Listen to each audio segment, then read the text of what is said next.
नमस्कार दोस्तों, स्वागत करते हैं आपका एक बार फिर बिंदास खबरें में, जहां पर हम लेकर आते हैं देश और दुनिया की ताजा और काम की खबरें। तो दोस्तों बिना देरी किए शुरू करते हैं खबरों का सिलसिला। और इसी के साथ दोस्तों आज की पहली बड़ी खबर कि नए साल में मिलेगा केंद्रीय कर्मचारियों को सौगात, सैलरी में होगी भारी बढ़ोतरी। दोस्तों यहाँ पर आपको बता दें कि नया साल केंद्रीय कर्मचारियों के लिए कई सारे सौगात लेकर आ रहा है। खबर तो ये है कि नए साल पर केंद्र की मोदी सरकार केंद्रीय कर्मचारियों के वेतन में एक बार फिर से बढ़ोतरी कर सकती है, यानी कि नए साल में कर्मचारियों की झोली में एक बार फिर खुशियों की सौगात होगी। गौरतलब है कि इस साल यानी कि 2021 में केंद्र सरकार की तरफ से कर्मचारियों के महंगाई भत्ते, महंगाई राहत, हाउस रेंट अलाउंस के साथ ट्रेवल अलाउंस में भी इजाफा किया गया था। ऐसे में अब कर्मचारियों को उम्मीद है कि आने वाले नए साल में फिर उनके वेतन में इजाफा होगा। और इसी के साथ दोस्तों अगली बड़ी खबर कि ओमिक्रॉन को लेकर भारत के इन केंद्र शासित प्रदेशों में लगा दिया गया है 31 दिसंबर तक का कर्फ्यू। महाराष्ट्र में भी अलर्ट। दोस्तों यहाँ पर आपको बता दें कि कोरोना वायरस के नए वेरिएंट ओमिक्रॉन को लेकर जहां पूरी दुनिया कि कई देशों की चिंता बढ़ गई है, वहीं भारत में भी अब ओमिक्रॉन के 2 मामलों के सामने आने के बाद अब भारत की भी समस्या बढ़ती दिखाई दे रही है। वहीं आपको बता दें कि इन सभी के बीच केंद्र सरकार ने केंद्र शासित प्रदेश दादर और नगर हवेली, दमन और द्वीप में नए कोरोना वायरस के वेरिएंट ओमिक्रॉन पर बढ़ती चिंताओं के बीच कोविड-19 के प्रसार को रोकने के लिए रात का कर्फ्यू लगा दिया है। जी हाँ दोस्तों, आप बिल्कुल सही सुन रहे हैं कि रात का कर्फ्यू एक बार फिर से लगा दिया गया है। आपको बता दें कि सरकार की तरफ से आदेश में कहा गया है कि वीरवार से रात 11 बजे से लेकर सुबह 6 बजे तक 31 दिसंबर तक कर्फ्यू रहेगा।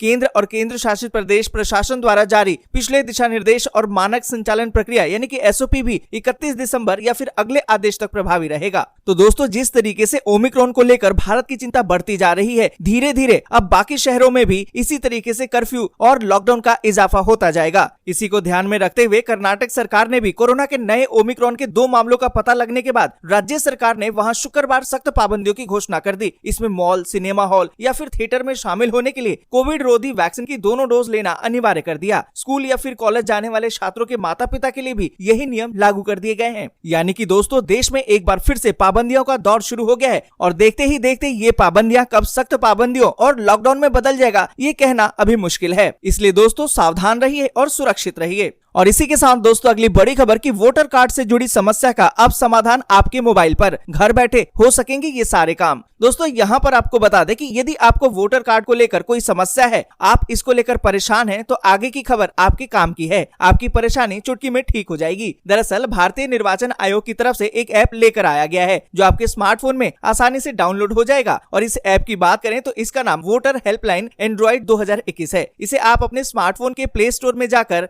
वोटर कार्ड डाउनलोड कर सकते हैं। यदि आपने इसे अपने फोन में डाउनलोड कर लिया है, जब आप आसानी से अपना पहचान पत्र इसके माध्यम से डाउनलोड करने में अब सक्षम होंगे। यही नहीं, आपका नाम मतदान सूची में खोजने में अब आपको परेशानी भी नहीं होगी। यदि आपको कोई शिकायत है तो यहाँ से आप उसे दर्ज भी करवा सकते हैं और साथ ही फॉर्म भी भर सकते हैं। और इसी के साथ दोस्तों अगली बड़ी खबर की दिल्ली पहुंचा कोरोना का खतरनाक वेरिएंट ओमिक्रॉन। एलएनजेपी अस्पताल में दाखिल हुए 12 संदिग्ध मरीज। दोस्तों यहाँ पर आपको बता दें कि साउथ अफ्रीका में पैदा हुए कोरोना वायरस के नए वेरिएंट ओमिक्रॉन ने भारत में भी दस्तक दे दी थी। और इसके साथ ही एक और बड़ी खबर अब सामने आ गई है। दरअसल राजधानी दिल्ली में कोरोना वायरस के नए वेरिएंट ओमिक्रॉन के 12 संदिग्ध मरीज मिले हैं। और इसके साथ ही सभी को लोकनायक जयप्रकाश नारायण अस्पताल में भर्ती करा दिया गया है। यहाँ पर आपको बता दें कि 2 लोगों की कोविड-19 रिपोर्ट पॉजिटिव आई थी, जबकि अन्य के जांच नतीजे अभी आने बाकी है। बताया तो ये जा रहा है कि 4 संदिग्धों जो ब्रिटेन, फ्रांस और एक नीदरलैंड से लौटा था। आपको बता दें कि दिल्ली में शुक्रवार को ओमिक्रॉन संदिग्धों की संख्या बढ़कर 12 हो गई है। गुरुवार तक एलएनजेपी में 8 मरीज भर्ती थे। सभी मरीजों के सैंपल जीनोम सीक्वेंसिंग के लिए भेज दिए गए हैं। और इसी के साथ दोस्तों अगली बड़ी खबर कि दिल्ली में तेल की कीमतों से राहत, तो पोर्ट ब्लेयर में पेट्रोल डीजल सबसे सस्ता। दोस्तों यहाँ पर आपको बता दें कि राष्ट्रीय राजधानी क्षेत्र दिल्ली में अरविंद केजरीवाल की सरकार की तरफ से वैट में भारी कटौती होने की वजह से लोगों को बड़ी राहत भले ही मिली हो, लेकिन पोर्ट ब्लेयर में पेट्रोल डीजल के दाम देश में सबसे कम है। दिल्ली में पेट्रोल की कीमत राष्ट्रीय राजधानी क्षेत्र के गाजियाबाद, नोएडा और गुड़गांव के बराबर ही है, लेकिन पोर्ट ब्लेयर के मुकाबले ये करीबन 12.45 यानी कि पौने 13 रुपए लीटर महंगा है। पोर्ट ब्लेयर में पेट्रोल 82.96 रुपए और डीजल 77.13 रुपए लीटर की दर पर बेचा जा रहा है। हालांकि 3 दिसंबर को सरकारी तेल कंपनियों की तरफ से पेट्रोल डीजल के भाव में किसी प्रकार का बदलाव नहीं किया गया है। दोस्तों आगे बढ़ें उससे पहले वीडियो को लाइक और शेयर जरूर कर दें। अगर अभी तक आपने चैनल को सब्सक्राइब नहीं किया है तो सब्सक्राइब जरूर से कर लें। और इसी के साथ दोस्तों अगली बड़ी खबर कि भारत में बीते 24 घंटे में कोविड के 9,216 नए मामले, सक्रिय मामलों का आंकड़ा भी 99,976 पहुंचा। दोस्तों यहाँ पर आपको बता दें कि देश में कोरोना वायरस के मामलों में उतार चढ़ाव जारी है। बीते 24 घंटे में कोरोना के 9,216 नए मामले सामने आए। वहीं रिकवरी रेट की बात करें तो ये 98.35% है। बीते 24 घंटे में 8,612 लोग कोरोना से ठीक भी हुए हैं। और इसी के साथ दोस्तों अगली बड़ी खबर की पीएम मोदी ने दिए हैं बड़े बदलाव के संकेत। अब खत्म होगी बैंक ब्रांच की जरूरत। दोस्तों यहाँ पर आपको बता दें कि आने वाले वक्त में बैंक की फिजिकल ब्रांच की जरूरत खत्म हो सकती है। बीते दिनों नीति आयोग की तरफ से दिए गए प्रस्ताव के बाद अब पीएम मोदी ने भी बैंकिंग सिस्टम में बड़े बदलाव के संकेत दिए हैं। दोस्तों यहाँ पर आपको बता दें कि प्रधानमंत्री ने इन्फिनिटी मंच का उद्घाटन करते हुए कहा कि प्रत्यक्ष शाखा कार्यालयों के बिना काम करने वाले डिजिटल बैंक पहले से ही एक वास्तविकता है। अगले 1 दशक में भी कम समय से ये आम हो सकते हैं। पीएम मोदी के इस बयान से ऐसा माना जा सकता है कि साल 2030 से पहले डिजिटल बैंक सामान्य बात हो जाएगी।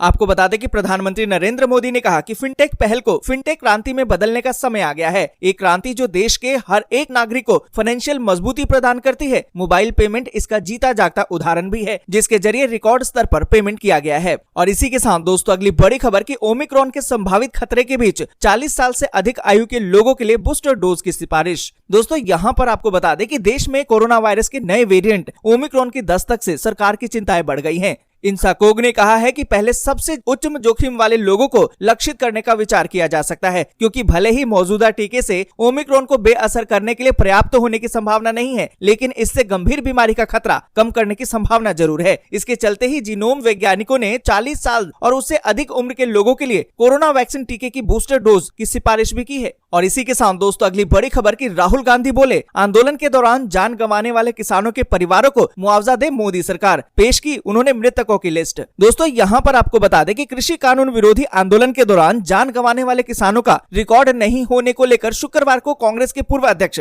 राहुल गांधी ने प्रधानमंत्री नरेंद्र मोदी पर निशाना साधा। उन्होंने कहा कि हम उन लोगों की सूची मुहैया कराएंगे जो आंदोलन के दौरान मारे गए। सरकार को दिखाते हुए इन किसानों के परिवारों को उचित मुआवजा देना चाहिए। दोस्तों आपको बता दें कि राहुल गांधी ने कहा कि किसान आंदोलन के दौरान मारे गए 500 से अधिक किसानों की एक सूची भी सार्वजनिक की है। उन्होंने कहा कि ये वो सूची है जो सोमवार को लोकसभा के पटल पर रखेंगे। और इसी के साथ दोस्तों अगली बड़ी खबर की वैष्णो देवी यात्रियों के लिए बड़ी खबर। कटरा में 142 भक्त मिले कोरोना संक्रमित। दोस्तों यहाँ पर आपको बता दें कि कोरोना की तीसरी लहर की आशंका के बीच वैष्णो देवी की यात्रियों के लिए एक बड़ी खबर है। दरअसल पिछले 2 दिनों में करीबन 100 के करीब श्रद्धालुओं में कोरोना पॉजिटिव आने के बाद श्राइन बोर्ड को यात्रा जारी रखना अब खतरे से खाली नहीं लग रहा है। आपको बता दें कि इस साल यात्रा में अभी तक 49.49 लाख श्रद्धालु शामिल हो चुके हैं। आपको बता दें कि सूखी ठंड का प्रकोप लगातार जारी है, तो दूसरी ओर कोरोना महामारी की तीसरी आहट को लेकर मां वैष्णो देवी यात्रा के आंकड़ों में कुछ गिरावट जरूर आई है। जहां बीते महीने प्रतिदिन 20,000 से 25,000 श्रद्धालु रोजाना में मां वैष्णो देवी के चरणों में हाजिरी लगाने पहुंच रहे थे, तो वहीं वर्तमान में ये आंकड़ा गिरकर अब 16,000 से 20,000 के बीच पहुंच गया है।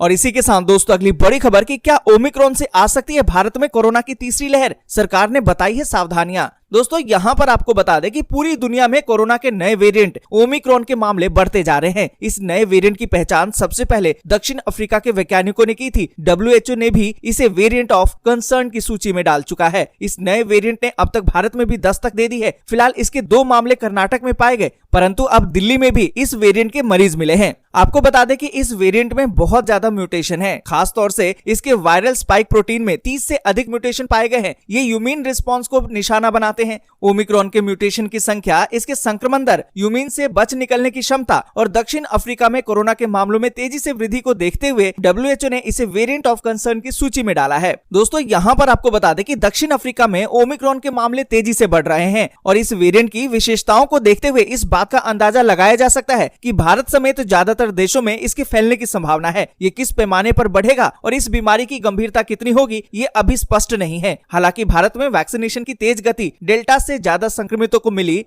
सीरो पॉजिटिविटी को देखते हुए इस वेरिएंट के कम गंभीर होने का अनुमान लगाया जा रहा है। वैज्ञानिक अभी भी इसके बारे में और साक्ष्य जुटा रहे हैं। आपको बता दें कि इस वेरिएंट से बचने के लिए हमें सबसे पहले सावधानी बरतनी होगी। सही तरीके से मास्क लगाएं। अगर अब तक वैक्सीन की दोनों डोज नहीं ली है तो इसे जल्द से जल्द ले लें। सोशल डिस्टेंसिंग का पालन करें और जहां भी रहें वहां अधिकतम वेंटिलेशन बनाए रखें। दोस्तों आज के लिए बस यहीं तक। वीडियो आपको अच्छी लगी हो तो लाइक और शेयर जरूर कर दें। अगर अभी तक आपने चैनल को सब्सक्राइब नहीं किया है तो सब्सक्राइब जरूर से कर लें।